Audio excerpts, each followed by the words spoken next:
waarderen we niet alleen uw harde werk en doorzettingsvermogen, maar ook de buitengewone bijdrage die u zult leveren aan de gezondheidszorg. We hebben vandaag de graduation gedaan van 18 studenten, 18 afgestudeerden, die voor ons ziekenhuis nu specialistische taken zullen gaan uitoefenen in de toekomst. We zijn enorm trots dat deze 18 studenten, 3 van IMSAM, 15 van ons ziekenhuis, het gehaald hebben. En dat hebben we met z'n allen gevierd vandaag.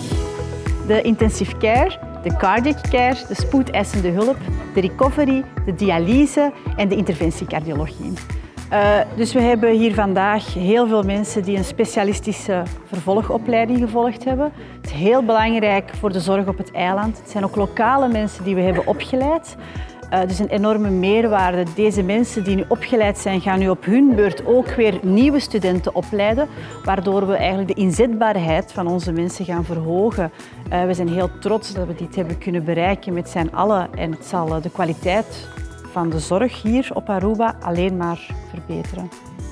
Om vanavond ook nog eens heel goed te belichten dat jullie hier zitten, doordat wij het zelf hebben gedaan. Maar ook omdat heel veel andere mensen in jullie geloofd hebben en jullie de afgelopen weken, maanden en jaren gesteund hebben thuis. Om het mogelijk te maken dat je weer in boeken ging en misschien af en toe chagrijnig thuis kwam en dat je weer opnieuw moest beginnen. Maar ook omdat je leven er anders uitzag.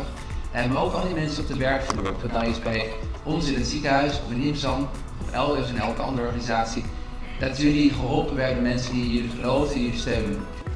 Makumisa opleiding die SCH-verpleegkundige. En our officieel mi porting het titel die SCH-verpleegkundige.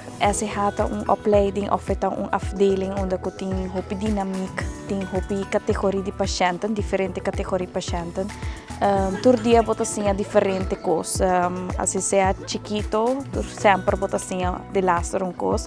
Bota handle dan again manima visa com diferente categorie patiënten. Dus ze zei dat ook het heel leuk qua de SCH. Sim, eu quero seguir estudo assim, portar como cateterisatie, hartkatheterisatie assistent. Dus portar essa in de toekomst, essa proberen mijn volgende opleiding.